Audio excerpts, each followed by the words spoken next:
Good evening, everyone, and welcome to another episode of our Creative Characters interview series. I'm the Reverend Sarkhan. Today, we're going to dive deep into the old gods of Appalachia. For anyone who doesn't know, it began as a horror anthology podcast that debuted on Halloween in 2019. It was written by Cam Collins and Steve Shell, and it ran a successful Kickstarter campaign in 2022 that led to the publication under Monty Cook Games and using the Cypher system. I am fortunate enough to have another voice actor come and join us today. Hello, Rurik. How are you Hey, how's it tonight? going, guys? So the Doing first all right. question and the last question are always the same, and sometimes I will intermingle the other questions around. But the first question is always, you have never played or run this game before today, is that correct? That is correct, yeah. Perfect. You are brand new to Old Gods of Appalachia. And I did ask you before we got into it that if you had been a fan of the podcast, and you were not. No, see, like, you phrase it like that, it makes it sound like I got an issue with the podcast. No, I don't do podcasts, so I don't know about it. It's okay. I wasn't a fan of the podcast until I read this game book. Valid, okay. So, a friend of mine was a fan. He had backed it on the Kickstarter, showed me his copy of the book, and I was like, "Oh, I need to know the source material because I want to run this as fast as possible." And immediately, my next question for you is, what was the first game that you remember playing on your TTRPG journey, and do you still play it today? Oh, that's actually super easy. Back when I started my TTRPG journey, the only option that we had was D&D. I The started playing gateway. D&D second edition, right? Back in 1994. Wow. Yeah, I know You there was other options, really, but when you you walk had to into deal with Walden Books, that's the Thaco? only one you're going to find. Oh yeah, man. Damn. That's a hardcore shit, bro. Look, I spent decades telling people that there's no difference between base attack bonus and Thaco. It's just one does the math in order, and the other one involves integers. Fucking injures. And you obviously don't play second edition anymore, Uh, or I do have you been still? tempted to. I have Okay. not. No. Someone did recently tell me like, "Hey, come play Tomb of Horrors second edition with me." I was like, No, thank you. maybe. No, hijo del maltrato, man. Like, There are some scenarios where I'm just like, once was enough. A friend of mine recently finished running Descent into Avernus for us, and I will never touch Descent into Avernus again. it struggles from being what, like the second, fifth edition module or whatever that came No, out. Descent into Avernus was like the seventh or ninth module. Isn't that the one that goes with oh god, what was it? Princess of the Abyss or whatever, No, Elemental. no. So it was Uh, the Kobold one, the Tiamat one, the Elemental Princes. Out of the Abyss was the third one because that's when that's the one I was thinking of. I first jumped into the Adventurers League. But I know you as Rurik. The internet knows you as Rurik. How did you get your moniker? Because I know that's not your real name. I know your government name. You do know my government name because you've known me since since 2000. Mhm. So Rurik actually came around from around that time, 2001, 2002. Um, Warhammer Online, not the one that was released, the one that was canceled that was originally by Mythic, was coming out. I was in the beta. I was in a dwarf only guild, and Of my course. character on there was Rurik Wolfhammer, Rurik the One Eye, a Mhm. dwarf slayer. And so I've been using that name as everything for 26 years, to the point where my dad calls me Rurik.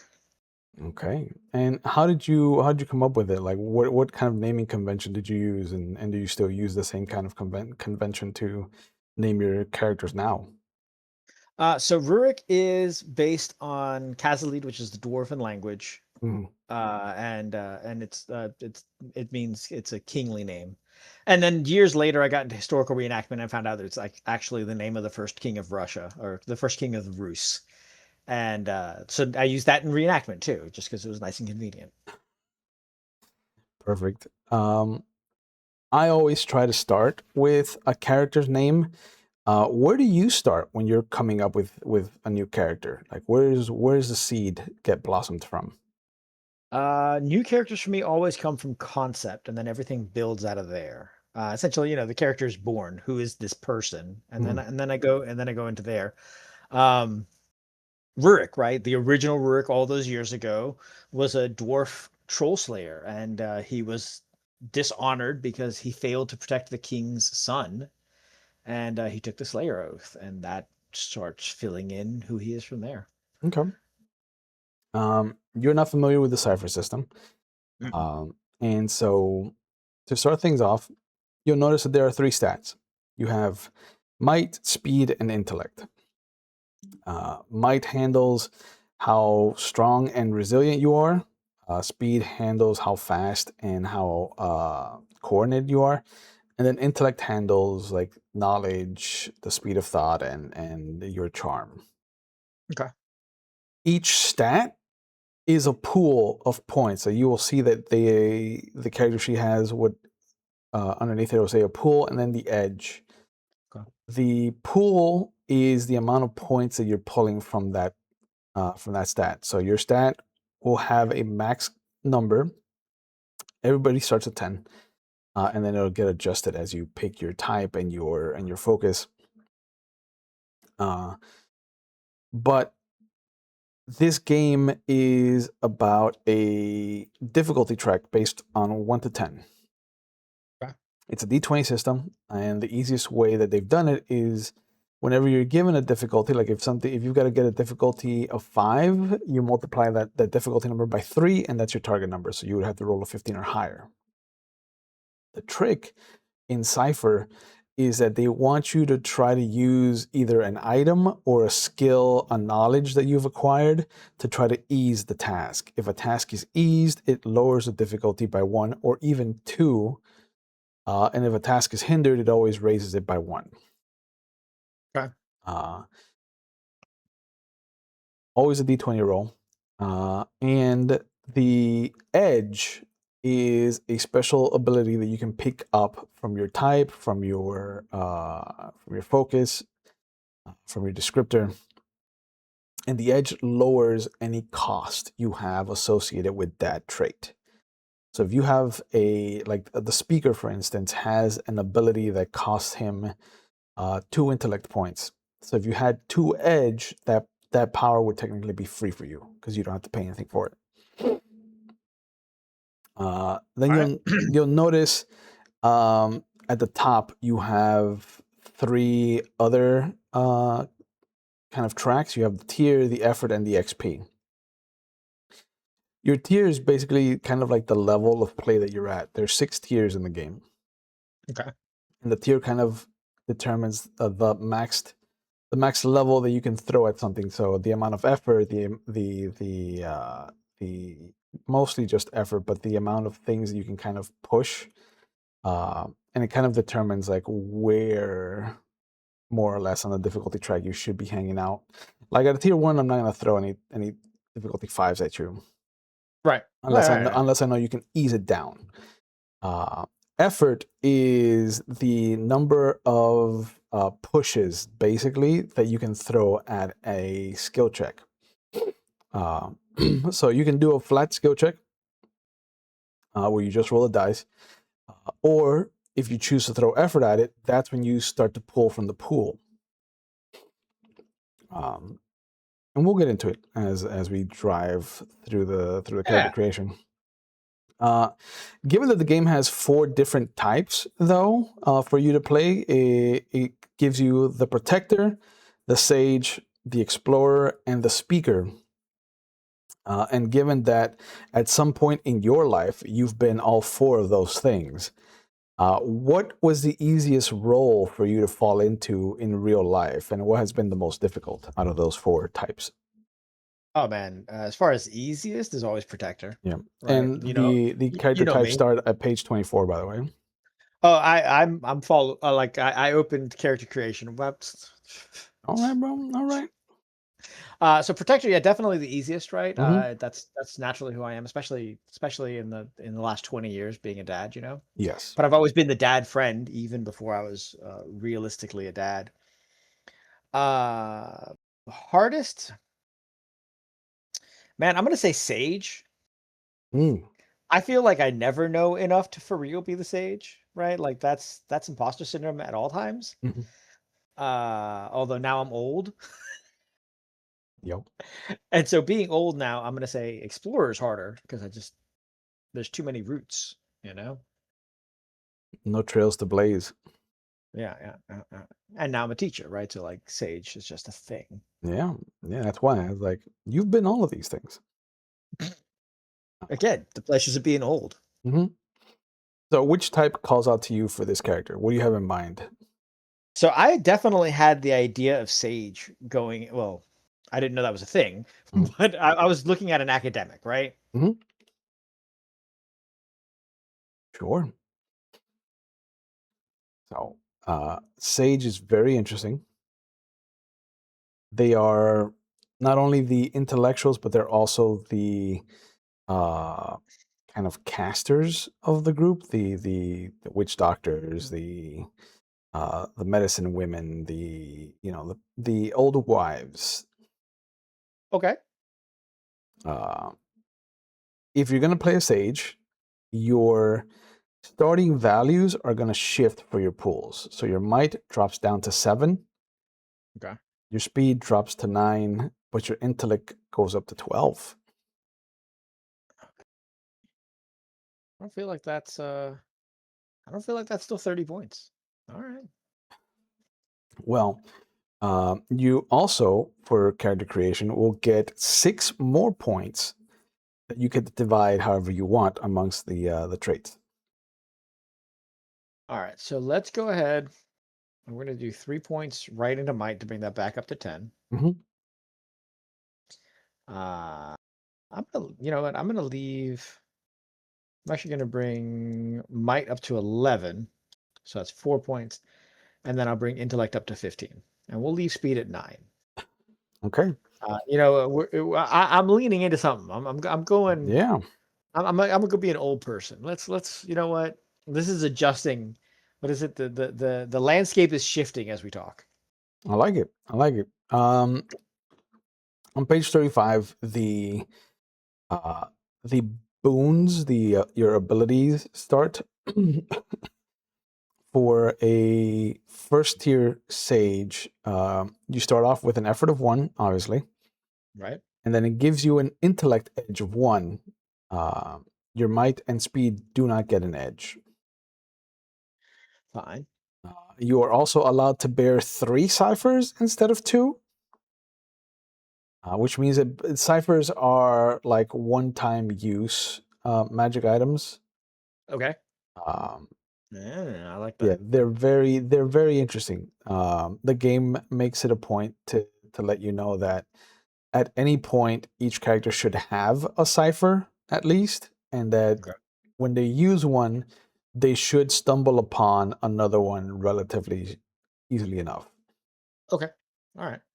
Uh, you're gonna start with some equipment. We'll go back to that, but you get appropriate clothing for the time, which you already have dressed yourself in. You get 2 expensive items, Okay. 2 moderately priced items, and up to 4 inexpensive items of your choice. Okay.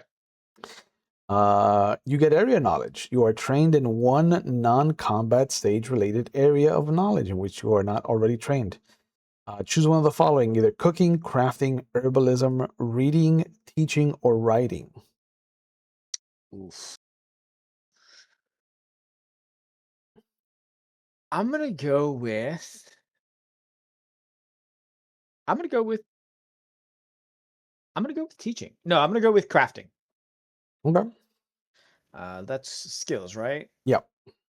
All Yep. right, so we're gonna go ahead and we put So you're gonna hit the plus button, and it'll. crafting. I got Yeah. you. There And you it's go. intelligence, right? I imagine. It is intellect. Yes. Intellect. Okay. Yeah. Now you also get training in magic of some sort. So you are trained in 2 of the 3 skills in magic. You have an inability in whichever option you don't choose.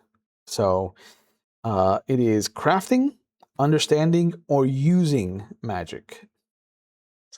So I'm imagining crafting. If you have crafting but not using magic, you're sort of like an artificer in that you're like making things that you use your magic through, Hmm. but you can't just manifest randomly. Artificer, alchemist type thing. Hmm. Uh, so I'm definitely gonna go crafting and understanding. Okay, so you'll As a, you'll add as those a, to your skill list as well. You'll have crafting magic and understanding magic as 2 separate skills that you have training in. Uh, and then you will have an inability in actually using magic. okay, I because like how this this is guy's shaping up. crafting magic, using magic. I just realized that I have to make it trained. So right now I have it as I have them all as untrained. Hmm. There we go. So that's trained. Then we can close that. The magic skills are also intellect based, Yes. and then I have an inability. Oh, that's actually a thing on the character sheet. Hmm. And then I have an inability with using magic. Hold on, because I messed up here. All right. Understanding magic, and then so I'm not gonna be throwing fireballs or anything like that. No. No, no paradox for me. No. No. All right, Your verbena is safe. all right. Uh, so now you get to choose special talents for your abilities. Um, you're able to perform feats that others can barely imagine. Some abilities are constant, ongoing effects, and others are specific actions that usually have a point cost. Choose 3 of the abilities described below. You cannot choose the same ability more than once unless it says otherwise. But All right. you got a nice little list there. Anything that is first tier, you are free to get. Okay, so let's see for a second here. Okay, so Mhm. oh man, you know that I'm a big fan of like passive Correct. abilities, and so wrap like a +1 armor, just like Hmm. The just magic, always. yeah, the Yeah, magic of the world wraps you around like a blanket, bro. that's just too good to not do. Sure. And you said I get 3? Yes, you get 3 to choose from. Okay, all right. Yeah, armor in this system, the damage is flat based on the size of the weapon. So light weapons will always do 2 damage. Medium weapons will always do 4, and then heavy weapons will always do 6. Okay. Armor reduces that by the armor amount. So you automatically reduce all damage by 1. That's great. Yeah, that's just too good not to. Mhm. Mm.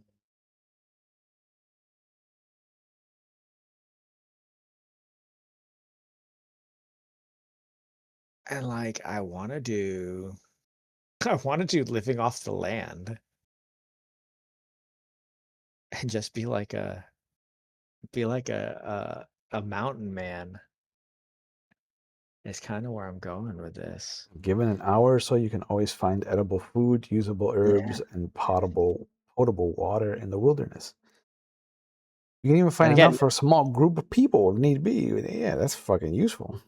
yeah, they say like let's be Oh, and you get training in resistance over time. You are trained in resisting the effects of natural poisons. That's great. and you're And immune to natural you're diseases. immune to natural diseases. That Yeah, no black plague for you. and I hope not. Uh, And actually, you know what? As the last thing I'm gonna get Mm. is restful presence. Okay. Uh, which Creatures. obviously, like, I'm by myself in this, but I'm not Yeah. creating it like if I'm going to be by Yeah. Yeah. Of myself. course. Of course. Uh, Creatures who and make a so recovery roll within short range of you add +1 to their roll. That's great. Because that yeah, even counts for essentially, yourself. okay, I like that. You're a Yeah, creature. as we're getting into this, right? Like, Hmm. I am seeing this guy as this wizened, like academic actually gonna go like he was maybe even university trained, and Mm, then got sick of situation and went up into the mountains and has almost become a cryptid in his own right. I like it. I And he's like it. this old long beard. Think something like almost like Radagast the Brown, but not quite so high. Oh yeah. Okay. Got it. Um, Going back to the interview, given the use of consent forms that has become much more prevalent in gaming, Oh uh, yeah. and session zero discussions that should always take place before a game begins, what are some red flags that tip you off that a table might not be fitting well for you, and what are some of the green flags that you look out for that kind of help you see the tables that are going to exceed your expectations? So like for me as a player, Hmm. like uh, I want to see a table where people are having an open discussion about what's going to be. So we live in the time of the internet, right? So Hmm. a lot of the session zero discussion takes place right now, usually via text, like Discord, right? It's huge for it. If I am invited to a table and that chat is dead silent and nobody's saying anything, that is a huge red flag for me. That to me means that either people aren't that interested in the game or they're not that invested in the game. And it also means that we're not working together to come up with a story. Hmm. Um, I maybe it's because I'm old school, but I am very much of the opinion that tabletop role playing games are at their core collaborative storytelling, Hmm. and we need to be working together to tell a story. I always joke around, like we're playing a fantasy role playing game. Okay, cool. What's the genre? Yep. Right? What are we playing? I had a table that was paying me to be a DM, and they're like, "Oh, Rurik, we're gonna be an evil party." I'm like, "Cool. Like whatever you guys want to pay me to do, I'm gonna run for you." Hmm. But understand that evil only works if you all have the same goal. You have to be the same kind of evil. And they ignored me, and that game went on, God, a year and a half. And every 3 months or so, there was a major PvP Hmm. event. I tell people, good parties, you present a good party, even if they're all like different kinds of good, with an orphanage on fire, and they're all going to go rescue the orphanage, Hmm. right? You present an evil party with any situation. And if you have a Carnage bad guy, and you have a Doctor Doom bad guy, and you have a Lex Luthor bad guy, and you have a freaking the Duke of Wesselton, right? Hmm. Sorry, Duke Weaselton, Mm. right? Yes. Right. They all want different things. Like one is lawful evil and wants to rule things, and one just wants, and they just don't work together. Yes. So my red flags: a lack of communication, unnecessarily edgy players. Like, oh, it's what my character would do. Is You and I both know and love Sergio, right? Uh, Sergio hates side quests. So if you start playing a game and you're like, oh, here's an adventure hook, so he's like, nah. I'm Hmm. like, why are you even at the table if you don't want to go on an adventure? Yep. Yep. And so what my character would do is fine, right? I appreciate your sincerity or whatever, your veracity to your character, but it doesn't. Why did you make a character that doesn't work with the group? Yep. Yep. Shifting over to page 62 in the book.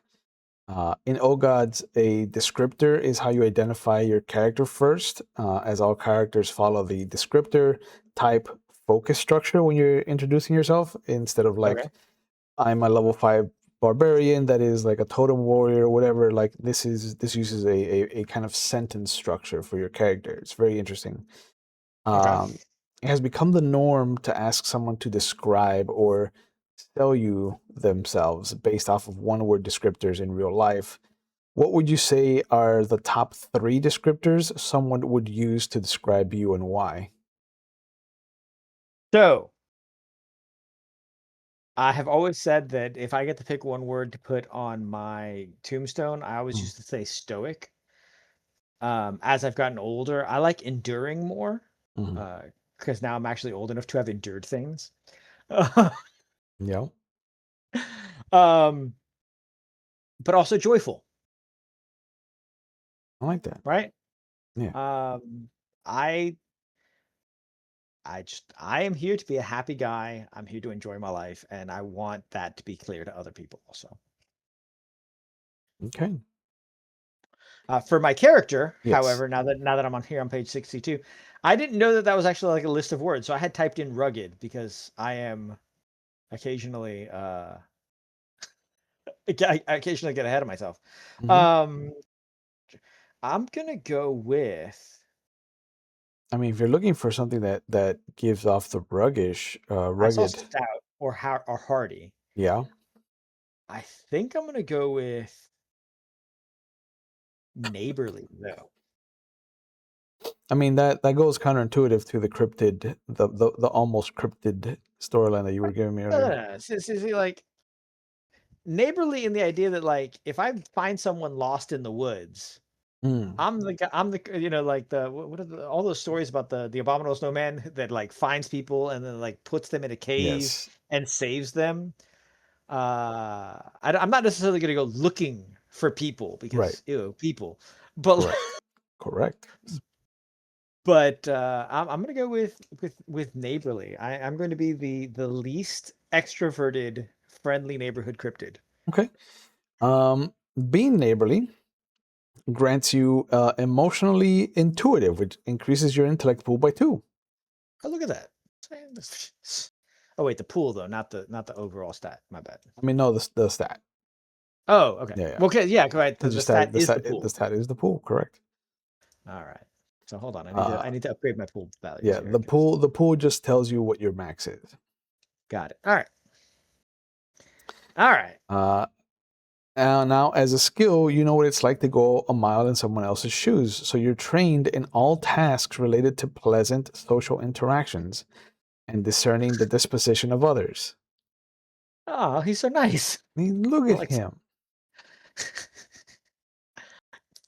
All So, right. So so you can put pleasant social interactions as one skill, and then discerning dispositions is a different one. I feel like they just make up skills, and I'm not necessarily against the idea. They Uh, they want you to be vague yet focused, so that it is wide enough that it'll allow you the option to be like, hey, could this work? And have DMs or storytellers be like, tell me how you picture it working. And ah, if you sell them, then they'll let you ease the task. So I mean, you know that I'm a big fan of that from the Modiphius system, right? The Modiphius correct. Star Trek, which is just six Yeah. stats, six skills, Hmm. mix and match, bullshit your way through it. Yeah. You also get karma. Sometimes people just help you out in return. To gain the aid of someone, you must use a 1 action, 10-minute, or 1 hour recovery roll without gaining its healing benefit. And then the GM determines the nature of the aid that you gain. Usually, their act of kindness isn't enough to turn a bad situation completely around, but it might moderate a bad situation and lead to new opportunities. For example, if you're badly injured, a passerby might be able to bring you some water, holler for help, or assist you with healing. See, I feel like that all that seems like that's fitting. Mm, That would that go under special abilities? yes.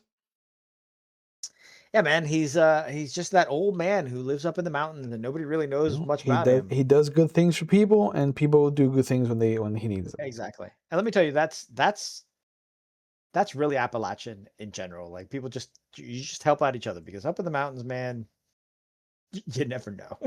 Yup. Yeah. And now you gain an inability. Being kind comes with a few risks. All tasks related to detecting falsehoods are hindered. Okay, I'm totally down with that. So, God, what was that mob movie that he was like, oh, you have a choice. You can either trust everyone and be wrong half the time, or mhm. not, or trust nobody and still be wrong half the time, but be miserable. Yep. I took that to heart, Yeah. Yeah. Yeah. for better or You worse, know your right? last name's an adverb. That's what I've taken to heart. And one of the things that I love about this system is that each descriptor Uh-huh. comes with a little four bulletin point optional list. Uh, you get to choose one uh, of the four and attach it to one of the other players at the table. It's like for you, it'd be like one of the PCs did you a favor and you want to return it. So you work with the other PC to figure out what that favor was and how long ago it took place. You feel like the PCs should really use your assistance even if they don't know it. Uh, you help someone who took advantage of you and you want to get away from them for a while, so you joined up with the group. Or you're ready to take your benevolence on the road and help others, which I think would be the one that fits the most in this situation. Yeah, like let's go. So right now we have half of your description. We have that you're a neighborly sage who, and now the fun part is we're gonna go switch over to focus. Before that though, I want to ask you, given your history with the hobby, where do you find that you're the most comfortable at the table? Do you have a preference for either being a player or a DM? Like I know that you've been on both sides of the table for almost as long as I have. Where do you think you are going to have the most fun? Man, see, you asked two different questions. You're like, oh, where are you the most comfortable? Right? And that was definitely going to be DM, right? Because that's what I've done the most. It's really where I've been the most, Hmm. right? I joke that I've been playing God 30 mumble years. Hmm. Um and I've only ever completed one campaign, Wow. which was uh Storm King's Thunder that I played with you, Oh yeah. which was 10 years ago. Uh Yup. and I'm about to finish Curse of Strahd, which I've started doing for my birthday. Um, so more comfortable definitely on the DM side. Where I'm gonna have the most fun definitely depends on the table. I've always been the guy who says I don't give a shit what game we're playing. It could be Hello Kitty Island Adventure, Yeah. but if the table is good, I'm here for it. Okay. So Okay. cop out answer, but you know. No, no. I think like if you had been like, I'm happy wherever the players want me to be, wherever the table needs me, to be like that's a cop out answer. Like you were like, hey, I like this is where I'm comfortable, but I will also like depending on the table, and that's a valid answer. You know. Yeah, that's another one, right? Like I don't get to play very often, so there's nothing that pisses me off more than like wasting one of my few times that I get to play Hmm. on a shitty table. I was at a con recently and I got up and walked away. Like I couldn't. Wow. It was it newer DM set his limit to 8 players. That's a bold strategy, Cotton.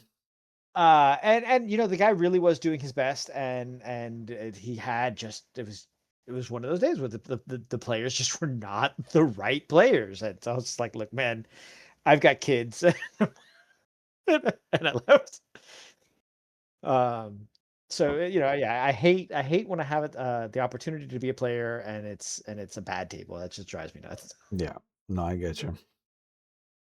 Uh, as someone that has been a retail employee, Oh, turned Lord. retail business owner, Right. a father, and now a teacher. You have found yourself with a new focus more than once in your life. How Mhm. hard was it to pivot in and out of one and slip into another? And has there been a focus in your life that you wish you had explored more that you didn't get a chance to kind of like fully delve into? And that'll take us to page 83, where your character's focus will get chosen. Sounds good. All right. So I, 100% honesty, right? Hmm. I, like 10 years old, decided I was going to be a Marine and did not think any further on my life beyond that. As I got older, I was like, oh, when I retire from the Marine Corps in my 40s, I will go and be a teacher. Um, and then I walked out of the Marine Corps, and I had no fucking idea what I was going to do with myself for decades. Like I just didn't know. And so I bounced around a lot. I figured that was 18. I bounced around until I was 24 when I had my first kid. And then I'm like, you know what? No matter what else is happening, I'm going to be dad. Uh, Capitalism comes and goes, whatever else happens, but this is a thing that I'm going to be dad for the foreseeable future. Um, I'm still dad, but now my kids are adults. And the thing that I liked doing the most, like where I've been happiest Mm. as far as jobs, was I genuinely enjoyed having my store. I would never ever do it again. Um, Man, 7 days a week, 11 hours a day was just not fucking it. Hmm. But I love being a teacher. I started teaching 3 years ago. I'm coming up on my fourth school year, and I've never been happier. The only thing that's ever paid me that has made me happier than this has been modeling and acting, which I'm getting into voice acting now. Yeah, And being a teacher gives me time to do that shit, right? Because I got summers and winters and Thanksgivings and whatnot off. yeah. You have a 9 to 5. Not even, right? I'm 8 to like 3:30. And so I get home and I get to do my voice acting auditions or record whatever fucking lines I have to do or whatever. Teaching's great. Like, you fucking stop living in Miami with whatever bullshit you're doing. Uh, Come up here where a teacher salary actually rinde. Come be a teacher. Yeah, where I can actually Or, survive. right. Fucking, oh, dude, my dad's paying $3,000 for a tutu right now. So Jesus. in Miami, Yeah, no, right? it's. Like I know you have a house, and so like that's not a thing for you, but everything else is still expensive. Hmm. Hmm. 100%. Yeah, man. I'm going to Miami now in July, and I'm just not looking forward to it. Like for a vacation. Yeah, I'm gonna be there Oh, for okay, 5 yeah, days. yeah. Okay, yeah. No, Yeah, like don't like don't don't don't stay don't here. worry. Once I'm there, I'll let you know, and we'll Okay, definitely hang out. yeah, But like, yeah. Don't stay here. I fucking Don't come back here.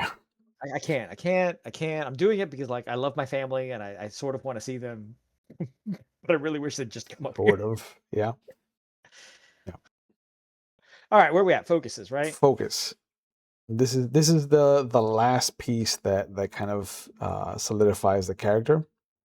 Mhm. And this will end the sentence of who you are. Since you don't since you don't know about the podcast, uh, Jack is a kind of devilish figure for the Okay. the, the nose Jack uh, Okay. focus. Got you. Um, it's it's not the devil, but it definitely is somebody that will barter. Uh, Right, like a Loki, like a yes, trickster demon. yes, Got it. and the green is nature. It is personified in like a kind of swamp thing like creatures. Right, right. Uh, Well, I mean, Poison Ivy has like in recent years mhm, the green. yeah, but there Uh, there there are like I forget what it is, but it's a kind of weed that it just becomes like this man. It's the swamp thing, yeah, yeah, yeah. but it's I the mean, DC's servant. recently been. Yeah, I love that though. That's cool. Yeah, yeah, no, it's cool as fuck. So here's where I'm at. Uh-huh. I don't know what Calls Home the Hounds is, Ooh, but I yeah. like that just like out the gate. Mhm. I like Walks These Woods. I like Would Rather Be Reading, and I like Shares the Way and Signs. Yeah. And I think those are the ones that like. Okay. So calls home the hounds. The first sentence is to say that you have a way with animals and non-human creatures doesn't begin to cover it. So That's definitely a different character. yeah. The what was the next one? Uh, Alphabetically. what did I say? Defends what matters. Depends what matters. That one is not bad. Where does it start? There it is. You believe in standing up for and protecting the people and places that mean something to you, or even those you don't know well, but who seem like they could use your help. All right, I like that one. We're gonna put a Yeah, pin in that one. yeah, that's in the maybe pile, I think. Yeah. The next one walks these woods. Walks these woods. Uh, that one I think is kind of leaning into the spoopy part of it. Walks these woods. You're most at home in the woods and wilds of the world, taking respite in the ever changing nature of the trees and creeks, and the hoots of owls and the branch crackle of running creatures. Okay, that one's a softer maybe Yeah, than defense what matters. yeah, And then would rather be reading. yep. You know, there's a whole big world and maybe a scary world out there, but there are whole big words inside your books too, more than most people you will ever realize or even care to. If you had your druthers, you'd spend every moment with your nose in a story, but you love your friends and family too, and so you venture out into the real world with them, using your knowledge to help them as best as you can. No, that's not it. Yeah, It's it's that's definitely defense what matters. all right. So Which that'll is funny be because I feel like, right, if we were talking about what is it? If we were talking about like min-maxing or making an efficient character, that might be a protector who oh yeah, focused. But I think where we're going with this guy, I mean, he does have 11 might. He's not. yeah. He's and he's got the rap, so he's stout. So in choosing a focus, you get another connection to one of the other PCs. Okay. Um, but it also gives me, as the GM, a way to intrude on the scene. One of the things that I mentioned earlier is the GM for Old Gods doesn't roll any dice. Period. It's Mhm. all on the players. Like if they want to hit something, they're the ones that are rolling to succeed. If they want to avoid being hit, they're the ones that are rolling to not get hit. You never have to worry about anything. One of the tools that you have at your discretion, though, is called the GM intrusion, where anytime that something feels like they can easily succeed at it, you can kind of swoop in and be like, hey, what if this happened instead? And if they accept your intrusion, they get one XP point for themselves and one Mhm. XP point that they can give to somebody else at the table. Okay. I appreciate that this one is like, oh, the DM can sometimes, someone gets hurt.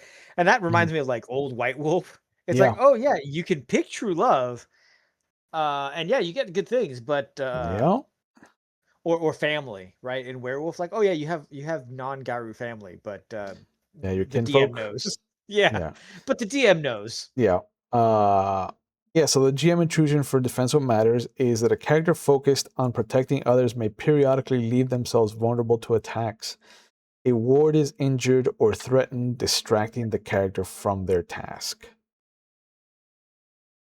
But every tier, you get a new ability. And for tier 1, you get Courageous. You are trained in intellect defense tasks and initiative tasks. I mean, it almost feels like you chose this on purpose. You son of a bitch.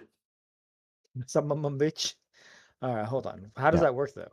So under skills, you can put intellect defense, and then Got it. put that you're trained. And then for the initiative, you can also put that you're trained now. Defense. Intellect defense tasks. I'm trained. Yep. Oh yeah. And Roll you're also 20. going to get a special ability called Community Activist. When speaking to others in the community you have a strong connection to, you are trained in persuasion, Hold on. and Intellect initiative should be speed based. it is. Yeah, that's good because I'm slow as shit. Or not slow shit, but just like I'm old, man. I'm Yeah. creaky.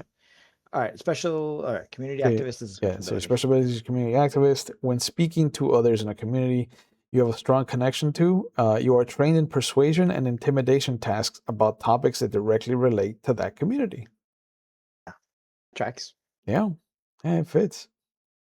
Yeah, man. I'm telling you, he's up in the holler. He's doing his thing. Helps people who gets lost up there, and it's just a nice guy. And then he has to go and like heed the call. Yeah. It's not that he looks like he's a crack addict. Uh, it's just that, there's no mirrors out there. So from our the work that we've done so far, you are a neighborly sage who defends what matters, Which is a great sentence, by the way. which is a fantastic character descriptor. Um,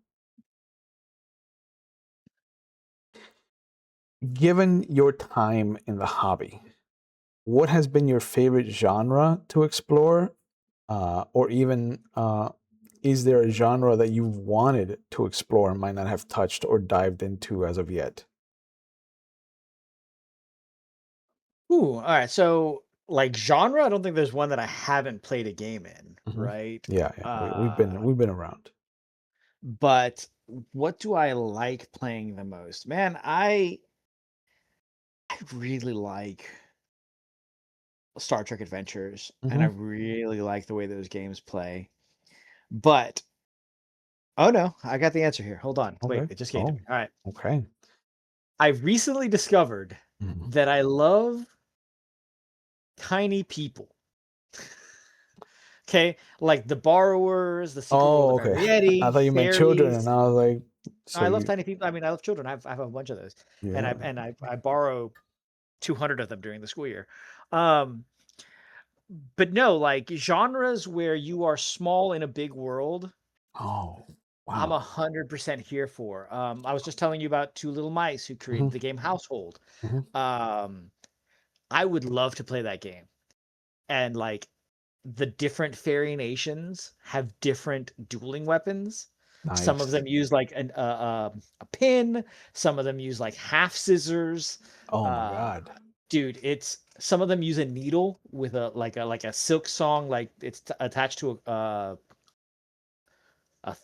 no spool with thread, so they can throw it and pull it back. Oh, wow. Yeah, you might have to give me a link to this. I can go look it up.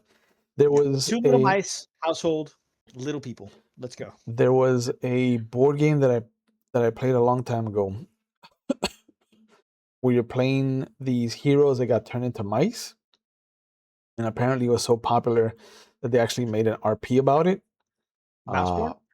I think it's Mouseborn. I've been seeing it everywhere, and the only reason that I am not more excited for Mouseborn is because it's 5e based. Oh. And I've asked the creators a whole bunch of times, like on their Facebook posts, hey, do you have any intention of like making this for Daggerheart, which a lot of independent creators are currently doing?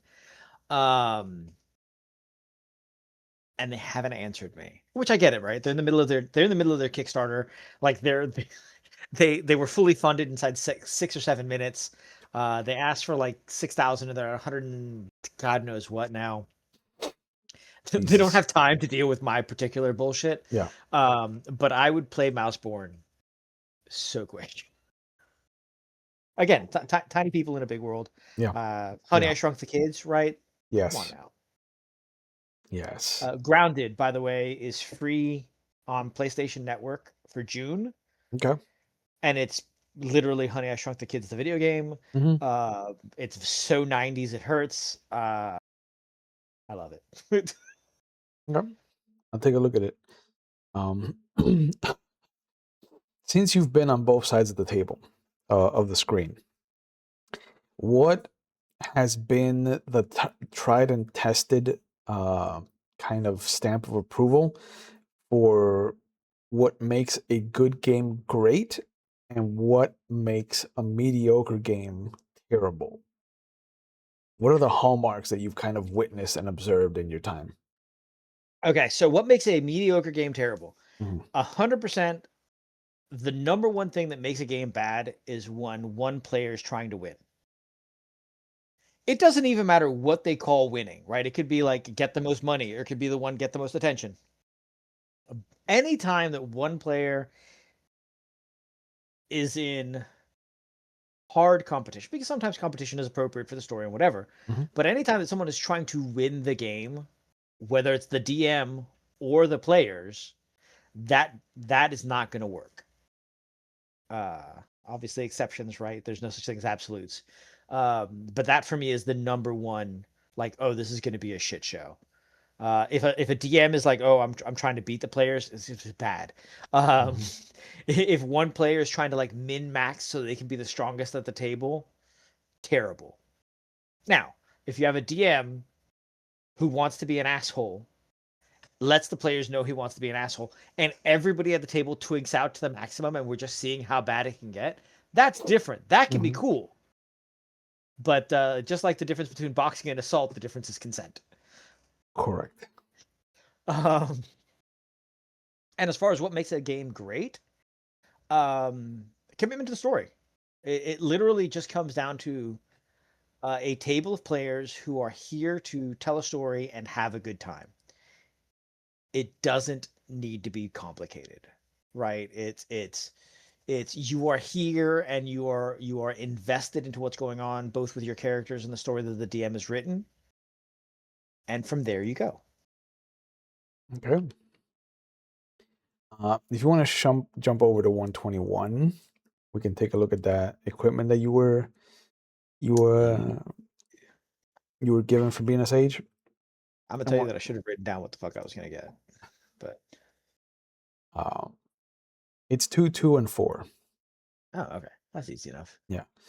As someone that participates in the SCA, which is the Society for Creative Anachronism, you're no stranger for equipping yourself, quote unquote. Uh, whether it be getting fitted for armor or finding a new weapon to replace an old or worn one, using the range in the book from inexpensive to exorbitant. Walk us through where each piece of your current kit would fall on the tables and how is suiting up for SCA different than, like, say, suiting up for football or hockey or something equally as Oh, strenuous. those are great. Those are great. That's a great question. Okay, so um hobbies are expensive, and it doesn't matter what hobby you have, all hobbies are expensive. Mhm. As someone who had a game store, I people used to come in and be like, oh, isn't tabletop gaming so expensive? I'm like, dude, it doesn't matter what hobby you have. If you're a console gamer, your console by itself is the cost of a 40K army. If you're into scuba, just like filling your tanks. If you're into right, hobbies are just expensive. The SCA is not any different. um Currently, right, I'm doing a lot of rapier combat more Mm, than rattan combat. And it's funny because in those two, we switch. In rattan, the cheapest thing I own is definitely my weapons. It is literally some solid core bamboo and some leather, okay. right? I would say that my rattan weapons are definitely inexpensive. They're definitely $3 or less. I'm about to make an expensive one because I'm buying a special pommel because I'm making a saber, but that's different. Okay. But my helmet in rattan, even my starting helmet, would have been on here in the very expensive thing. Wow. And then after 15 years in the SCA, when we moved up to Ocala, my wife, as a birthday present, bought me a custom built helmet, which was $1,300. So that would Oh, have been exorbitant. yeah. Um, It's gorgeous, right? It's a I Kievan bet. Rus helmet. It's got like it's the face mask is laser cut, right? And so it's got like wolves laser cut into the face mask. It's so freaking nice. But it was $1,300. Um, normally, normally it's not that bad.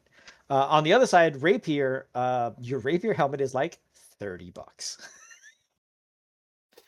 because it's just a fencing mask. It's not super expensive. But your swords are fairly expensive. I have a cheap sword because I am not particularly wealthy, and so my rapier is $140. A matter of fact, it's within reach. Yeah. Yeah. It was $135. It was from Beer City Blades. It is a laser cut saber, really nice. But I know people who have spent $700-800 on their On a rapier rapier. blade. Oh yeah, man. Jesus. There's a place called, and you should look this up just to like drool over pretty sharp objects. Sure. Castile Armory, Sounds like it. uh, and they're gorgeous, but they're really really well balanced. They look at my sword and they're like, Rurik, why is your sword super heavy and just a bar of metal? And I'm like, because I am a dwarf and I diggy diggy hole. I don't have time. Like, Mm. this is just where I'm at. Yeah. Um, the joke with our friends is if you pick up a piece of gear and you're like, why the fuck is that so heavy? It belongs to Rurik. I like it. I like it. Um, but the rest of my kit for SCA is actually fairly inexpensive, especially if you consider the fact that I've been doing this for 20 mumble years Hmm. and it's still all good. Yeah. Uh, so you get to pick your equipment, and We there's got two, no. 2, and 2, right? Yeah. So four inexpensive, two moderate, two expensive. Um, and the way it works is your equipment is not like equipment in Dungeons and Dragons where it's like you need to have a potion, or you need to have to make sure that you get your rope, or that you have your ball of marbles. Like, this is everything that you get.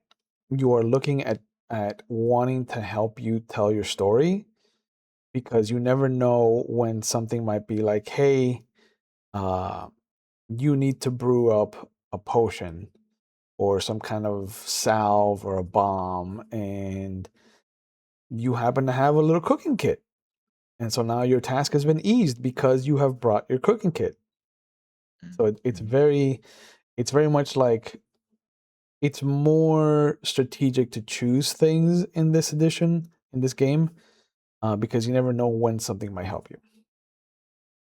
Right. So I am a cryptid out in the mountains, right? Hmm. Um, and so we're gonna start with one of my expensives is going to be a shotgun. Oh man, I thought you were gonna go with moonshine. Uh I haven't gotten to my second expensive, but it's gonna be one of my expensives is well, actually we're gonna start writing this down, aren't we? No. Shotgun. And then and then I'm also going to get a hunting knife as one of my moderates, right? Okay. One, you always need a good knife, and a good shotgun is also good. Sure. And that's probably it. Like, I'm also not doing armor because I already have the although actually they count the oil slicker as armor. Hmm. I'll look at that in a second. Let's go back up to like not ridiculous stuff.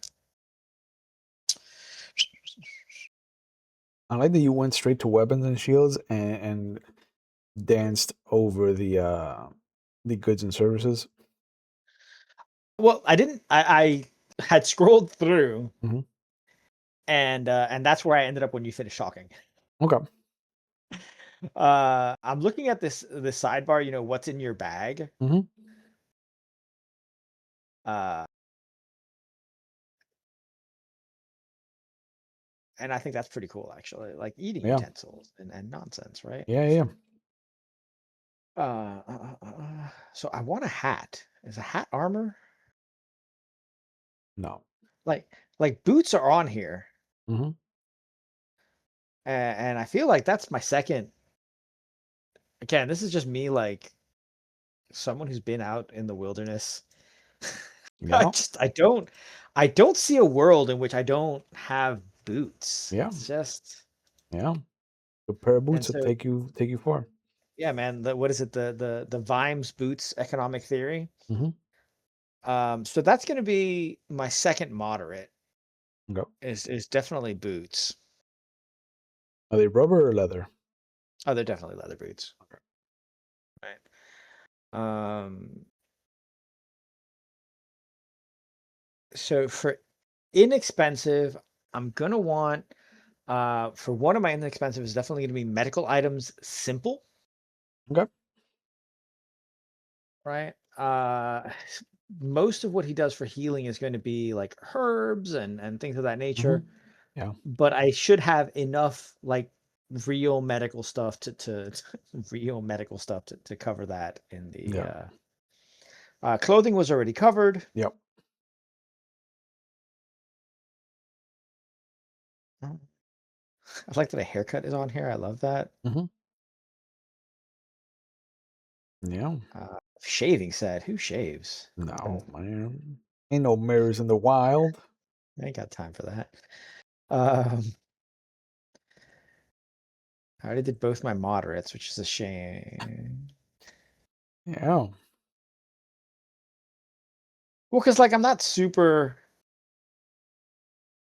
I'm not You could have super. taken a wheelbarrow.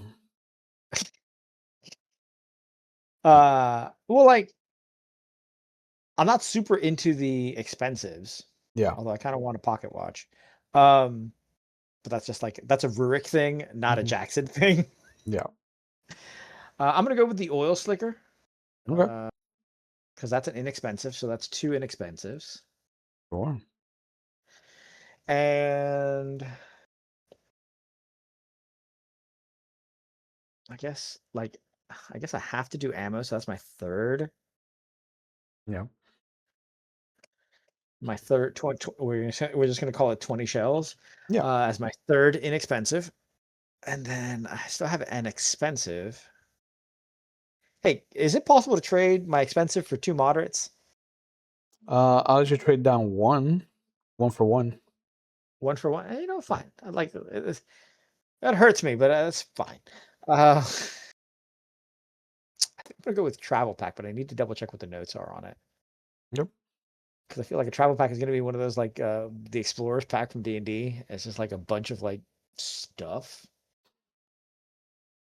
The the traveling Yeah. pack from L5R where it's like pick 10 Right, things. One of them is a monkey. right. Like The amount of so, yeah. times that I have tried to fit a monkey into my background on L5R hurts. All right, so yeah, definitely the travel pack. It comes with rope, rations. Not that this particular guy needs rations. Mm-hmm. Water resistant clothes, sturdy shoes. Oh man, do I want to get rid of the boots since I got sturdy shoes out of the? Yeah, I'm gonna get rid of the boots. Wow. I get sturdy shoes already. Okay. The travel pack's a better bet, and I still get my expensive now too, which is nice. Uh, I hate I hate that I get you can get a pony cart, but the ponies are not Mm-hmm. included. Correct. That's that's less useful. It's like the wheelbarrow, bro. You don't get an albino with the wheelbarrow, but you should. Uh, At the uh, uh, Princess uh, Bride uh. reference For for the what, the young people who don't for the catch it? younglings, yeah, who don't know the goodness of the Princess Bride. God. Uh, where's book? I saw book as a thing. Mm-hmm. Oh, 'cause it's inexpensive. I do have one more inexpensive. I'm gonna get a book. Do I'm it. gonna decide what I'm gonna decide what book it is later, Sure. but I'm gonna have a book. And then you know what? You know what? Tell me. I'm gonna get that moonshine because I still have one expensive item. The moonshine, bro. And I'm sure I will find something to do with that moonshine. All right, Of so course. let's make sure that I didn't mess this up. Yeah. So my moderates are the travel pack and the hunting knife. Mm-hmm. My expensives are the shotgun and the moonshine. Mm-hmm. And then my inexpenses are simple medical items, the oil slicker, the 20 shells, and the book. Yep, that's it. 224. Can we say that the moonshine is in a ceramic comical jug with the 2 holes on the side and the 3 X's?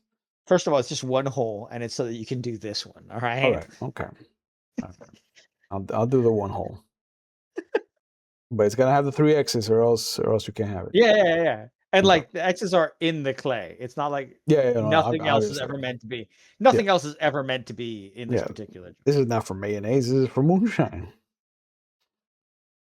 Um, when you're going through the character creation process in for different games, and maybe you're running it, or you're going through it with somebody else, what is your preferred method of actually going through it? Do you want to bounce ideas off of the GM ST, or do you want to walk through it on your own and kind of adjust the choices after you're done? Like, do you want to come in with like a half finished product, or what is the ideal scenario for you to kind of go through character creation? So I'm terrible about this, right? I am one, I never get to play, so I have 1,000 characters bouncing around in my head. Mhm. This one might be the first time I've made a new character because who has a ready concept for early 1900s Appalachia? Right? This might be the first time I ever make like that I make a new character in a while. But my preferred way, as a player, is to come to the DM with essentially this sentence, right? This sentence is great. I love this thing. Mhm. But essentially a concept, right? Like a almost like a White Wolf style, 1 or 2 sentence concept. Mhm. Hey, this is what I'm thinking of doing. How does this look within what you have as a concept for the game?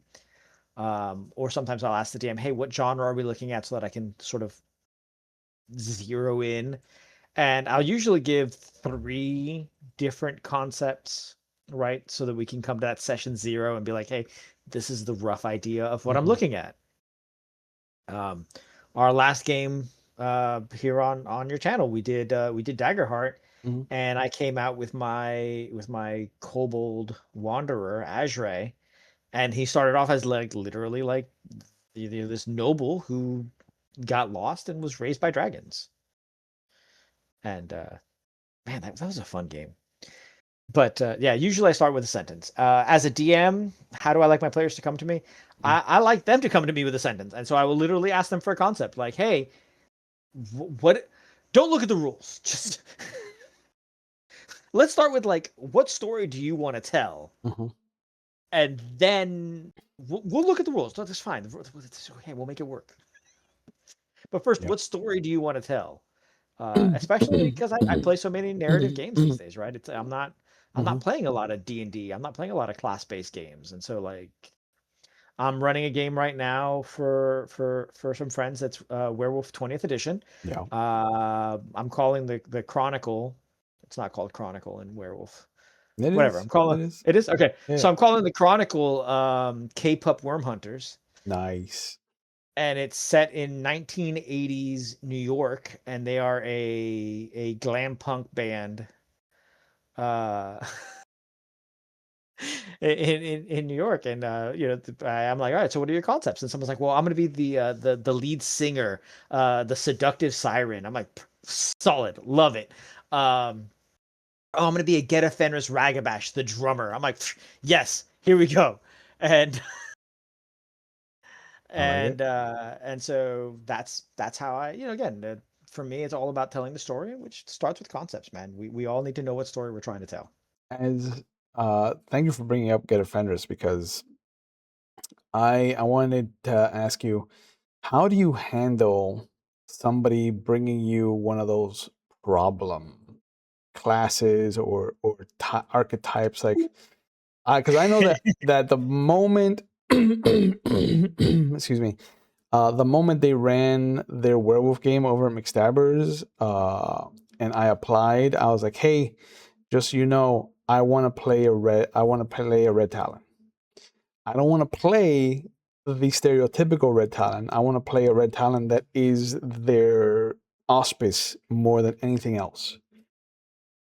And so I had to sell that I'm not playing a red talon just to like eat humans and fucking toss them around like chew toys.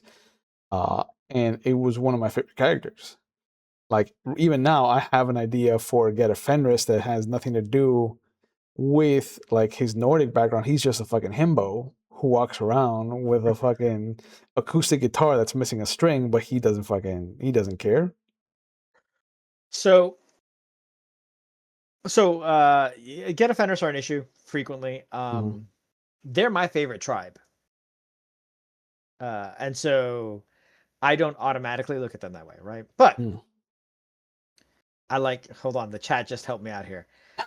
Sway, 100% is exactly where I was gonna go. Friggin' what we call marker sniffing Malkavians is my red flag for White Wolf. Fishmouths. So much more than your Nazi get a Fenris, because I've never had someone with the testicular fortitude to be at my table and look me in the face and be like, "Oh, I'm gonna play a white supremacist get," because you don't get to my table if you even think that's a like. You can't get to me as a DM to do some stupidity like that. But marker sniffing Malkavians, man, all the friggin' time I get these people who want to do these Malkies. Or like we said earlier, right? Those edgy characters like, I've been orphaned since I was 6 years old, and I was raised by the demons of the abyss, and they taught me the meaning of silence, and now I am the worst assassin. Like, cool. Why do you have friends? Right. And again, right, this is one of those things that as we've gotten older, I have a lot less issues with the edgy characters. Now I have a lot more people trying to make joke characters, and that causes other problems, right? You But don't how like do my I handle... himbo get? No, I love your himbo get. Okay, That's not a good. joke character. A joke character is like, with all the love in the world for Sergius, we were gonna play a 5e game recently, and he made a clown paladin, and I'm like, bro, we're going to the Tomb of Horrors. Are you fucking kidding me? Whatever. Anyway. Yeah. So when someone comes to me with a red flag character, whether it be an edgy character, a joke character, or a straight out offensive character, I'm 100% straightforward. You've known me long enough to know that I'm like, just like, hey, no. Yep. Or maybe why? Right? Like, what is it? I'm not kink shaming. I'm kink asking why. But this actually makes me think of a story that happened with my 8th graders. Not this last school year, but the year before. Final project for my 8th graders every year is they, as teams they choose a scientist, and they write a PowerPoint, and they have to present the scientist to the class and teach the class about the scientist. Right? That's cool. And I had two kids, great kids, not the brightest kids, but they were like genuinely good kids, right? I have a feeling that I know where this is going, and I don't like it. And so they're like, Mr. Abel, we have a scientist. They asked, like, I wasn't gonna let them work together because they're best friends, but they were like, another teacher called them Bebop and Rocksteady. I like it. Okay. They're like, we got a scientist, and I'm like, man, look at you two. You're good job already finding. And so they turn around, and it's Dr. Mengele. And I go, I thought that was one of the names that I was like, please don't. And I go, why do you know who that is? And they're like, oh, it's just, this and like, they gave me some bullshit excuse. And I take their computer from them. Give me this. And I look at their search history, and it's they Googled which scientist killed the most people. And so I had to look at them and go, look, Nazis are never funny. This is bad. You have done a bad, and like, they're both like, oh, Mr. Abel, we didn't know. I'm so like, they handled it really well. On the other side, last year I had a kid who's like, hey, Mr. Abel, I would really like to do Oppenheimer. And I go, okay, kid, Oppenheimer's a really serious one. If you want to do it, I'm willing to let you do it. But your grade is going to depend on how well you handle this very delicate topic. I ended up doing a great job with it. Bebop and Rocksteady could not have handled Mengele, and like, the less that I have to do with Nazis, the better. But I handle my table the same way. Unfortunately, sometimes players are just middle school children, and they need to be handled in very similar manners. I mean, it's true. I've been a player uh, enough now uh, on stream where I know that there are moments where I'm just like, man, if somebody published these Zoom chats, I would be fucking not allowed to play anymore. Uh, it's become a fucking not a challenge, but like a game, because I will write some of the most unhinged shit, and it's not like, fucking hot takes or anything. It's just like commentary about what's happening in the scene that I'm not a part of, and so I don't want to pay attention to what's happening because I shouldn't know what's happening, but I also want to pick up keywords. Uh and the whole time I'm just like stoically frozen, but everybody else is fighting for their lives not to laugh, and that's when I'm just like, I've won today. So my when I'm not involved in a scene, like I said, I've been playing Curse of Strahd. First Mhm. time playing through it. By the way, I really do believe it's probably 5e's best campaign book. It's really fucking good. It is. Um, and so I've been practicing drawing, and so like I have a you That's you true. you know me, I'm a Yeah. composition notebook junkie. I Yep. have Same. within reach like 8 or 9. But so I have one that's my notes for the game, and so like I draw. And so like I've drawn my characters familiar and like I draw the castle or whatever. And so like it is one of my happy moments, the fact that I like flip through like this 70 pages of notes that I have now, and Mhm. it's like my character's like legit journal. Like I can see him at the end of the night being like, well, and this is the bullshit that happened to me today, and here's some Yes. drawings. Yes. I like that. Um and so that's been my thing. You've played 7C, so you know Oh yeah, yeah.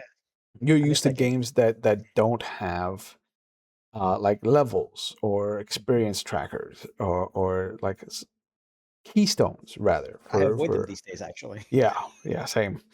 And much like 7C, there's a similar Old Gods has experience, and there is a tier that kind of counts as a level for your character. But they also have a way of helping you create a character growth arc um, in an actual character arc, and they have examples that start on page 167. Uh, Okay. Given that you've quote unquote tumbled your way through a few character arcs at this point in your life, I mean, as a father, do you feel like your children have a good bead on how their arcs will kind of rise and fall? Or do you think that they'll take after you and kind of like prod around until something feels good to them, Oh until they man. find their calling? God. So, man, you and I were just joking before we got on camera, and Hmm. I said that I was doing pretty bad until I hit like 40. Down. And that's pretty true. I definitely And hope you that my didn't know I kids, had this question locked in the barrel. yeah. I feel like I wasn't doing great until I hit 40. Although, man, let me tell you, I'm 43. I just turned 43 on the 19th. Um, uh, Late 30s and my 40s so far have been fucking amazing. Um, Nice. but as far as my kids, man, I actually want them to go through sort of fumbling around a little bit and figuring their stuff out. I tell my kids, both the ones that I made and the ones that I'm teaching, Hmm. it is perfectly normal to have no idea what the fuck is going on until you're in your mid 20s. Right? I still talk to them. I'm like, oh, what do you want to be when you grow up? And so we had that conversation. So they have like a goal, Hmm. but it's always with the idea like, yeah, man, that goal changes. You talk about story arcs, right? Yeah. As a teenager, I told you I wanted to be a Marine, and then I washed out of the Marine Corps, Hmm. and then I had no fucking idea what I was gonna do. And then I had kids, and I was like, well, fuck it, man, I'm gonna be a dad, and I'm gonna be the best dad I could be, and I'm gonna work hard, and I'm gonna make sure my kids have a life. And through that, I had so many jobs that my students and my children joke that I'm Barbie. Um, I can see it. And then, oddly enough, almost like kismet, right? If I had gone to the Marine Corps at 18, I would have retired at 42. And at 41 years old, I started being a teacher, which would have been what I would have done when I retired the Marine Corps. And that's been freaking great. You Uh, got there. You just took the long way around. dude, I took the stupid way around. But starting teaching, I'm gonna tell this as a story for everyone who has the misfortune of listening, right? So I was working in healthcare, in health insurance on the provider side, right? Mhm. I was in a corporate job. I was making decent money, right? And then, like December 7th, 2024, they're like, we're downsizing, we're letting you go. Mhm. And I'm like, well, fuck. I still have 3 kids. I have to like feed them or whatever. Um, and so I call a friend of mine who is the principal of what we call an alternative school, right? It's the school where all the kids who get suspended go to, Okay. right? I'm like, hey man, I remember vaguely that you were looking for a teacher. Are you still looking for teachers? At this point, I do not have a degree. I have never taught anything aside from martial arts. Mhm. Uh, and he goes, actually, I'm looking for a history teacher, and history really is like my thing, right? Mhm. And so I go in and I do an interview, and I interview with the guy in charge of the campuses and stuff like that. And as I'm doing this interview, I'm realizing like, man, I'm nailing this. And it's because all the stupid shit that I've done throughout my life has given me what's the Liam Neeson line? I have what I have is a Certain set of particular set of skills. Yeah. yeah. And so all of the things that I did are what allow me to be a good teacher, right? Realistically, they hired me because I liked the idea of teaching and I had experience as a bouncer. Um, I clotheslined a kid 2 weeks in. Um, Okay. it was that kind of school. That lasted 6 months. Now I'm at a regular school, and the kids are very well behaved. Absolutely terrified of me. Good. Um, I tell them I weigh 100 kilos. I had a 14-year-old who plays football and is like 6'1". He's like, Mr. Abel, you think I can get past you? I go, no, no, you cannot. And he's like, but I'm taller than you. I'm like, yeah, but I'm old, I'm ornery, and I've been doing this longer. Yep. So yeah, every story arc has led me to be where I am, and it works out. And I hope my kids, my children, my Yeah. actual children, Yeah. have the opportunity to bounce around enough that they are well-rounded people. Right? Let's take that White Wolf rule. You can't put more than 3 points in anything to start, so that you actually have a well-rounded individual. That's what I Yes. want my kids to do. I like that. All right. So we have a good idea of who Jackson is. I think like he's got a great set of skills. He's got some great special abilities. He's got two weapons, so he's prepared for what's out there. Mhm. And there's And let's be a clear, a knife is a tool it rather really than a weapon. is. It really is. So we'll say that the year is 1901. We're in your favorite place of all, Appalachia. We're in West Virginia. God, Uh, Small podunk town that maybe doesn't exist today. okay. It's on the last limbs. It's on its way out. The mining is dried up. The the railroad has gotten further and further away. We come in with the morning mist. It's November, so it's cold at night. We snake through the winding main street, and we leave the confines of what is this quiet little hamlet. And there's a little bit of glistening on the plant life around. What do we see wherever you have chosen to hunker down? What does your So home look like?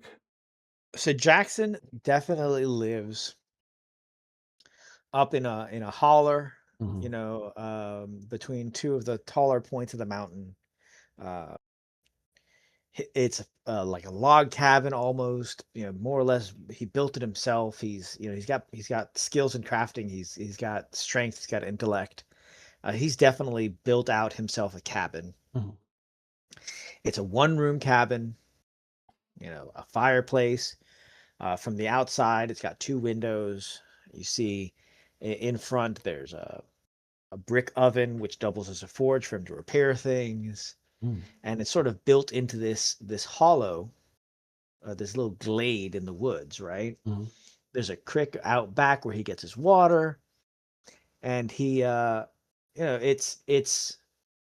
idyllic, right?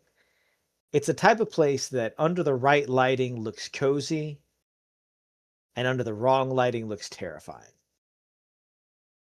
Like the rest of Appalachia, right? It's Mhm. Mhm. It's all in the angles.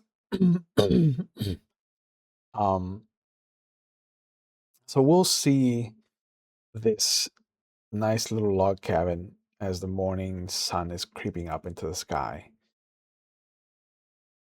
What does your morning routine look like? Where are you? So Jackson wakes up early, Mhm. probably just as the sun's starting to rise. And the first thing he starts with is he walks over to the creek. He picks up water, makes his coffee. Probably collects eggs because he might have some free range chickens around. Makes himself a proper breakfast: 2 eggs, beans, bacon, coffee, and then he takes note of what needs doing around the house. Mhm. And that's usually his morning. Okay. Lunchtime comes around, and he spends the afternoon doing different things. But his morning is house based. Okay. This morning you are just about to finish your coffee, and the only real task today is fixing that creak in the door. There's just something about that top hinge that just will not quiet itself down. As the camera, the point of view kind of comes into the clearing, what does Jackson actually look like? So Jackson is a fairly tall man, Mm. sitting about 5'10", 5'11".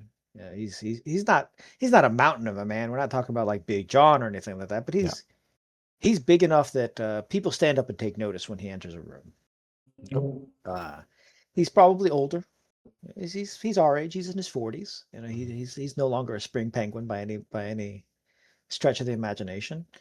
Um, and while he is what a city person might call unkept, he's got a long beard, he's got long hair. Anybody who actually takes the moment to detail him will notice that those things are actually well maintained. He brushes his beard. He clearly trims it with scissors, right? Same thing with his hair.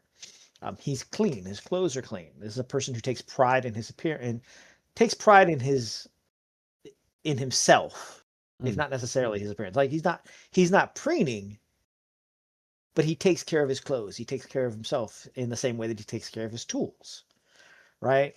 His shotgun, he's probably had it a decade, and you can tell that it's something that gets taken down off the wall and is cleaned. He's got clear blue eyes, hair's gone all gray.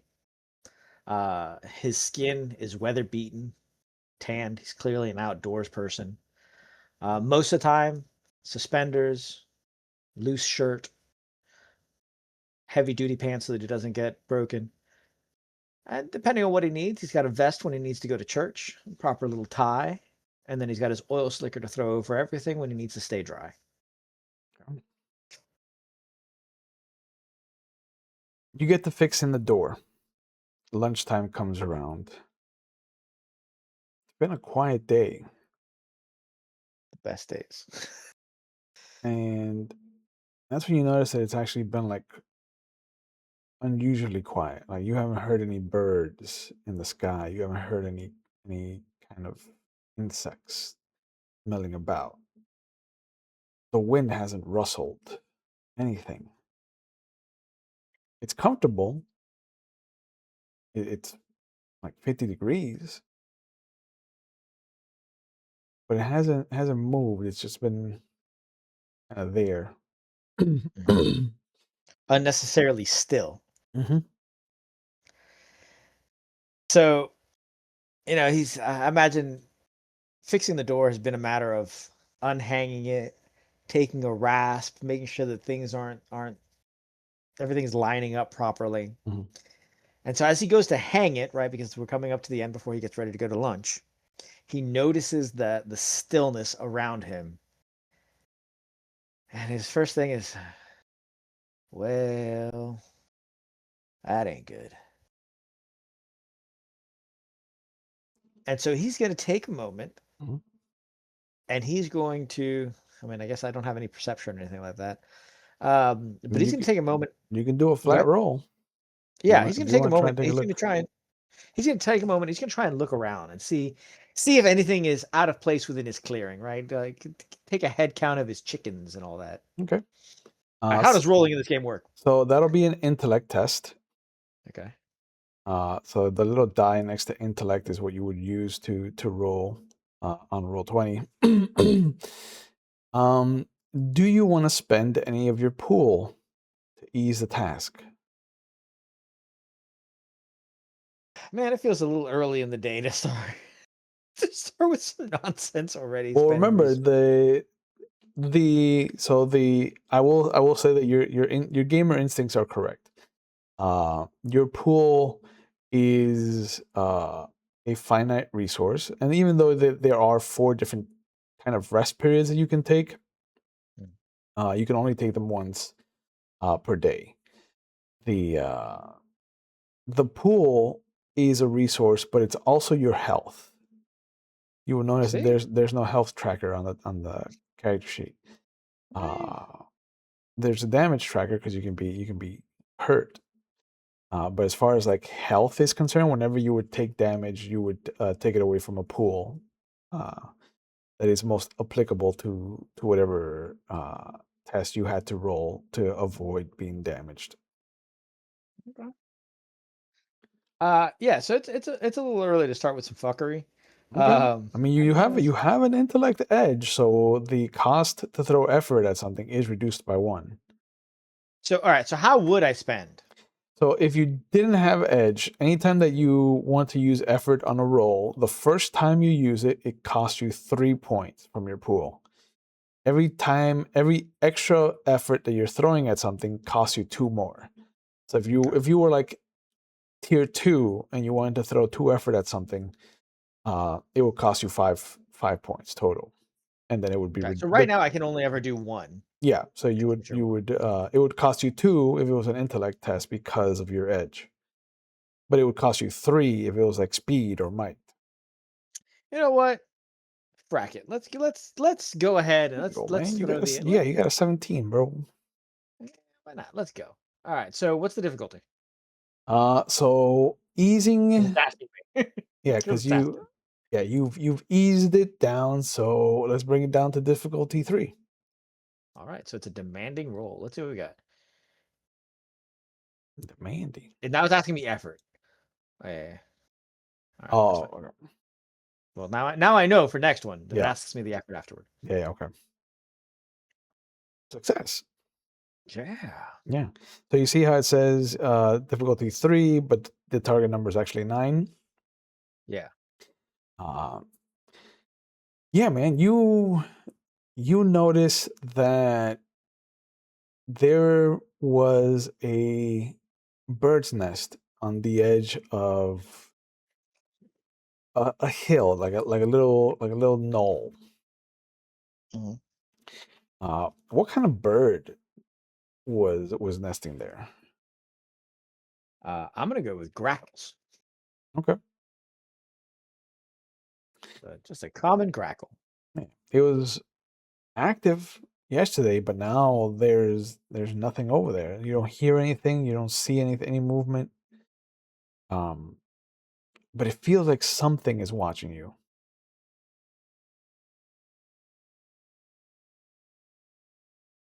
Hmm. So Jackson again, he's stout. He's a fairly powerful man. Mhm. but he's not a stupid man. And so he walks over and he grabs his shotgun, right?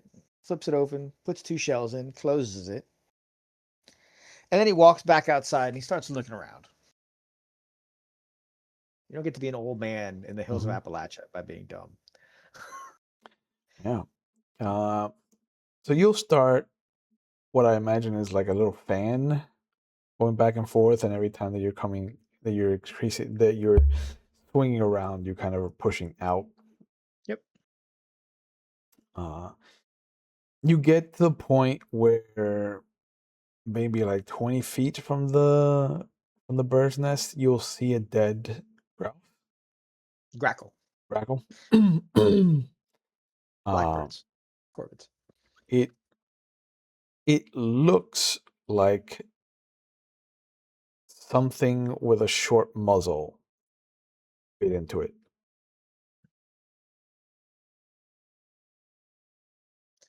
So I will do the first thing will be walk over to my backyard, Mhm. make clicking sounds, and get all the chickens into their coop, Yep. close that bitch up. Henrietta, get in. I don't Mhm. want your attitude. Some out here killing birds. In case you ain't noticed, you're one of those. Just a sassy pecan. Uh, and then I go back over to the grackle and see if I can find something, tracks or anything of that nature. This one I'm just going to roll straight. What would the difficulty be? Let's say 3. Okay. Whoo. Yeah, most difficulties are based. That's one of the other things that I like about the system. The the difficulty for things are going to be based off of the actual like challenge rating of whatever you're dealing with. Yeah, So, that makes sense. yeah, Nice and simple. yep. So I got a 17, which says I got +1 damage. Another Fucking for God success. knows why. Yeah. Because a 17 is a critical hit. Oh, good. That's where it starts. It's a sliding scale of critical bonuses. Um, but yeah, because of the critical success, you actually see it looked like it could have been either a panther, a cougar, or some kind of bear. But because of your critical success, you actually see that the prints that you can see, just the indentation on the grass nearby, the kind of the way it has left its wake. It is not a big creature. It is a slender, kind of lithe creature. So it kind of narrows it down to a cougar did this. What? Is that something that has worried you before? I mean, I imagine, right, that Jackson occasionally has to deal with wildlife. Mhm. For the most part, predators, large animals of this nature, he works on just scaring them away. You know, Mhm. maybe crafting and using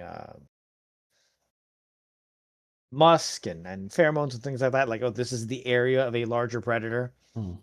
Um, maybe crafting magic to like keep predators at bay because that's a thing that I have also, Mhm. right? Because for the most part, Jackson doesn't feel any need to hurt a thing that doesn't need hurting, Yeah. right? He'll hurt the things that need hurting, but he doesn't Mhm. want to hurt the things that don't, right? Correct. That's just how it works. Um, so, but again, it's not a stupid man. A cougar is a cougar's a thing, right? Yeah. Like, I definitely don't want to get bit by a cougar. Mhm. So Jackson's going to look around, and actually, he's going to make it. He's going to make his way around to looking at his wards and his things of that nature, right? See if there's anything that may have been futzed with. Okay. When you go out, what do your wards look like? Is it just like a wooden fence, or do you actually have like little totems that you've put up? Like, what does the ward look like to you? So like I said, Jackson is definitely an academic. Mhm. Academic, that's the word. That's the word. And so what you'll see is on certain trees around his property, there's places where the bark has been stripped and a bind rune, a Norse bind rune, has been carved and burnt into the tree. Uh, and certain trees have been planted in his time that he's been living here of particular woods and sorts, like very like old like Nordic and Celtic tree magic. Okay. Uh, which immediately leads, the people who don't know any better, who shouldn't be up here anyway, to like Blair Witch, Mhm. right? When they see it, they're like, "Oh my god!" And then like the locals are like, "No, that's just old man Jackson," which doesn't calm the city dwellers, but whatever. Nope. Uh, so speaking of, let's give you a cipher that you can use. Love Uh, it. so you'll start with the scent hound. Roll a d6. I know how to do that. There we go. Ooh. Yeah. Hopefully, high is good. Well, it doesn't matter most of the time. But that is whatever you rolled is the level of your cipher. All right, so that's a level 6 scent hound. Okay. It is a little sachet or vial of a mixture of red dog and oil. Okay. But what you need to do to use it is to spread the mixture around your eyes, nose, and mouth. And for 5 hours per cipher level, you can see in the dark as if it were daylight, and have an asset in all perception tasks, including those involving smell and taste. Yeah, I feel like that is exactly the type of thing that the Jackson would keep around. Mhm. Right? It is lunchtime, so I don't necessarily need the dark vision. However, you said 5 hours per level, Correct. so it's 30 hours, Hmm. and there will definitely be darkness. It is November in the mountains, so like darkness is coming. Yeah. So he'll grab his little sachet of like red dust and paint himself, Okay. right? And so he for his mouth, right? It's now the gray beard with the red dust on it, and so he definitely the city folk don't want to see him right now. No. Uh, you know, and he'll begin to look around now with his Okay. So with his we'll, new we'll, we'll remember that you can see in the dark. Um, but I can there, see in the dark. And currently, well, hold on, used as a thing. All right, used. yeah. There we go. And currently, I get bonuses to perception, so that's nice. Hmm. And you will notice that some of your work has been scratched. It's definitely it looks bear-like because it's deep and thicker trails, but it doesn't match the the tracks you've been following. Well, unless bears become art critics, they definitely ain't gonna be scratching my runes for no reason. So You can smell moonshine. hmm. Well, it ain't polite to have moonshine and break people's stuff without sharing. Is it the Um, same? Is it the same distillery that you use, or does this smell like one of the different farmers? let's say it's definitely a different farmer. This is Okay. someone's own nonsense. So I'm gonna go ahead and I'm gonna do another perception roll. Now Okay. I do get that automatic ease now because of the scent hound. Hmm. So we're looking at 2 difficulty if I'm right on this. What are you looking for? Because that'll change So the difficulty. I'm going to start trying to follow that moonshine scent. Oh, okay. So it'll be a difficulty 4 starting, so you'll reduce it to difficulty 3. Sounds good.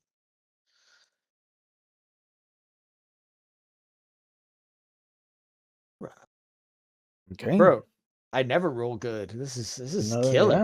yeah, yeah. Look at you. Tremendo Uh, business.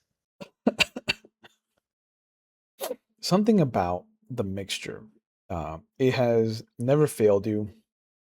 It always comes in handy.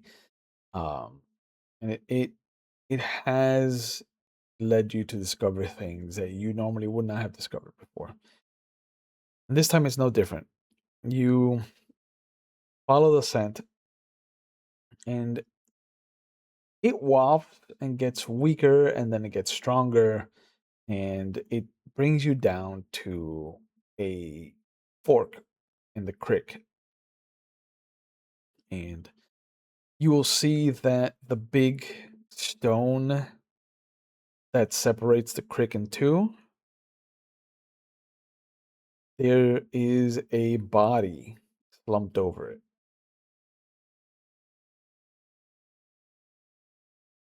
What's the story with the stone? So that stone was actually higher up on the mountain, Hmm. and when they was trying to find a deeper seam of coal, and were blasting, that boulder done rolled down the mountain and turned what was a fairly decent, almost a stream, Mm. right, into two tiny creeks.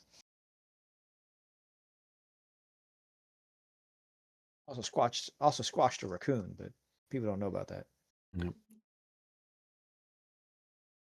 Um, but yeah, you can see its back. It looks masculine by the shape.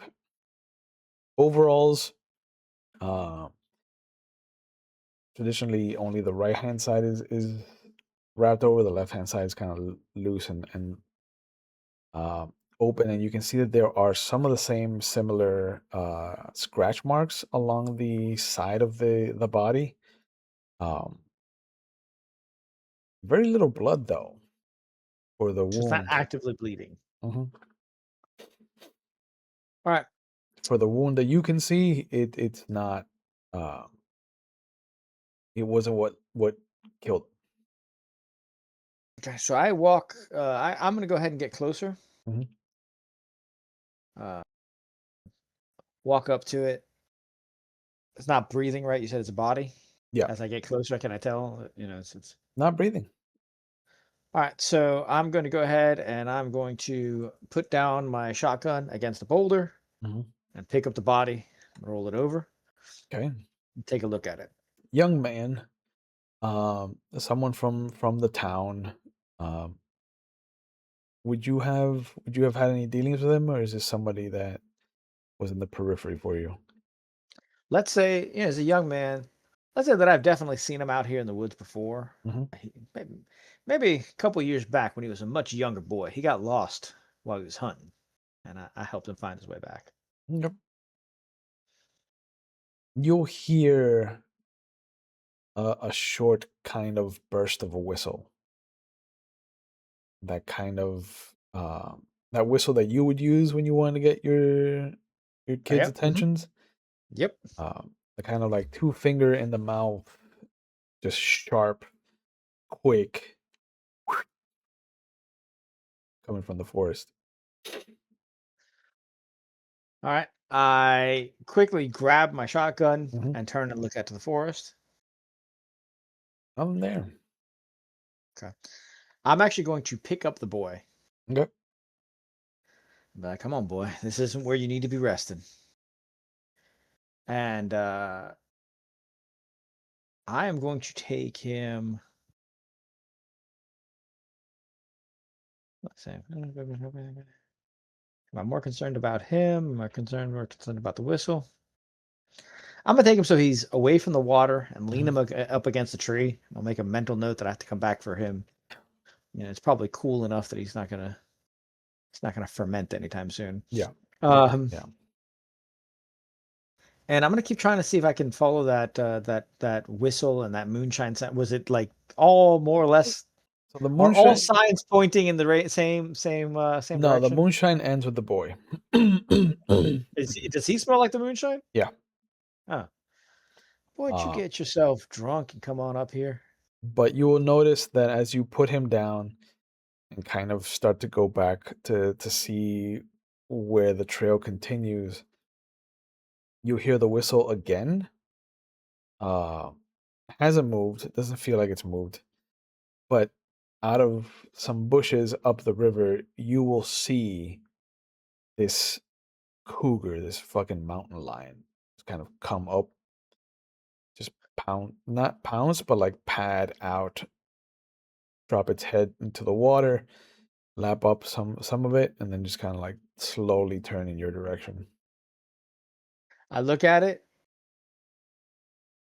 and whatever the opposite of pss, pss, pss, pss, Yep. definitely like right, like shotgun in hand, like half crouched, eyes on the critter. Be like, you ain't responsible for what's going on around here. Go home, get your water, head on out. There's a moment where it tilts its head.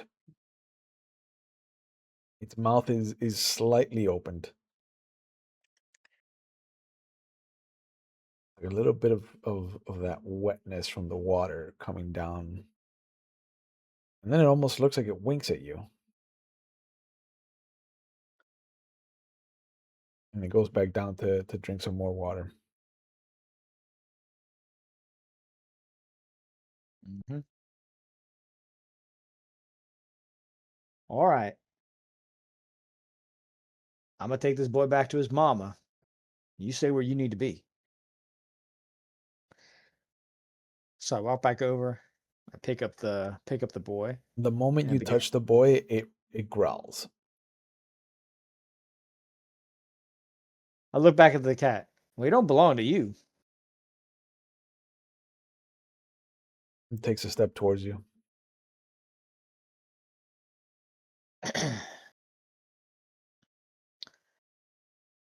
I look at the cat. Look here now, girl.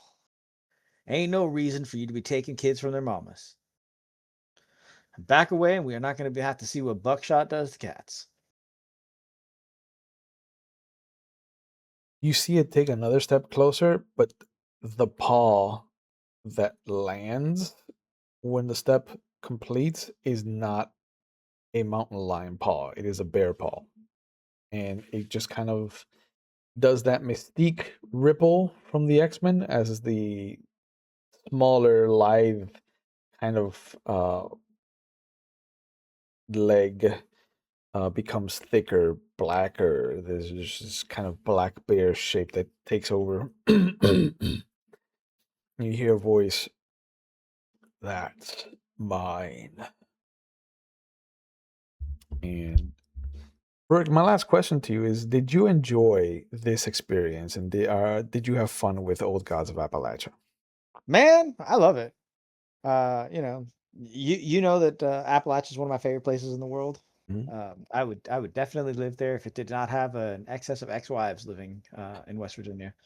Um, Is one, it, by the way, one is all it takes for yeah. there to be an excess. Is this a game that you would want to play in the future?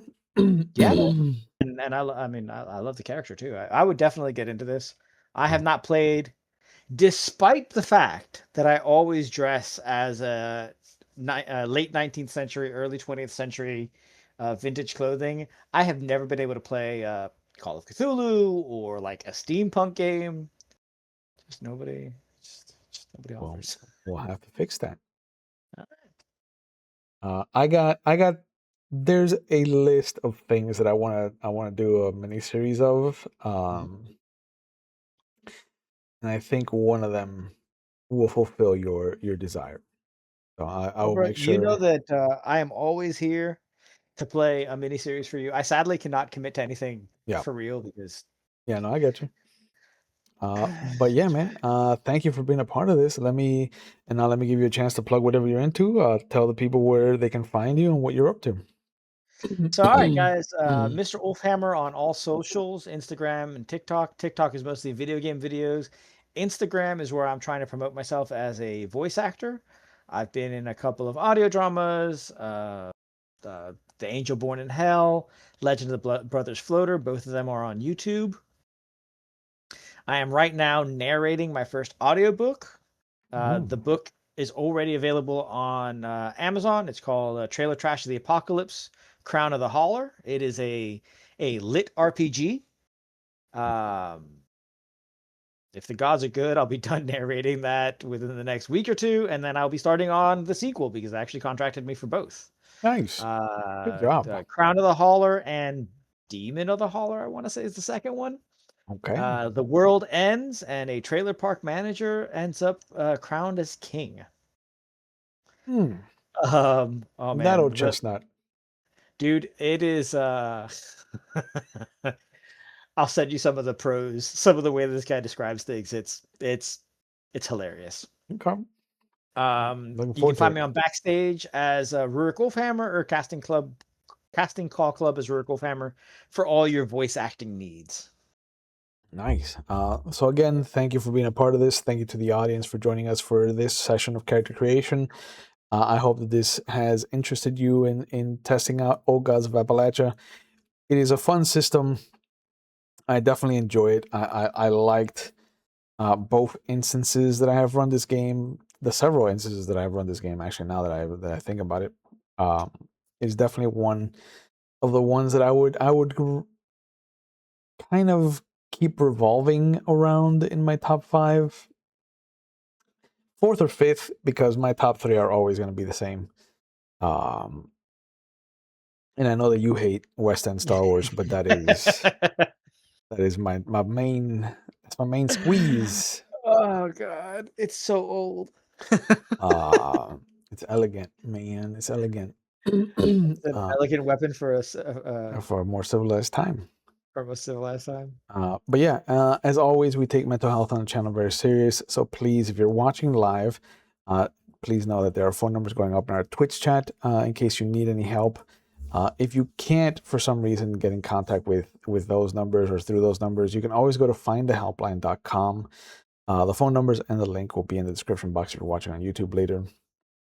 Because shit is getting more and more ridiculous here in the United States. So if you're here with the rest of us, I apologize. I'm sorry. We'll get through it. We just got to persevere. And as always, as I've been ending the series and kind of adopting a new exit strategy, fuck Donald Trump, fuck RFK, protect the dolls, trans lives are human lives, Black Lives Matter, fuck Israel, free Palestine, and I always forget, like I'm missing something. Oh, and please, if you can, Venezuela has been affected by a terrible, terrible earthquake, and there's a lot of support and help that really needs to go their way. So if you can, please consider donating to some of the charities that are helping out in that area. Thanks for that. Yeah, yeah. You know that's my family still. Yeah, no, I get you. Trust me. So, as always, please take care of yourselves, take care of each other, and we will see you when we see everybody. Have a good night. Bye.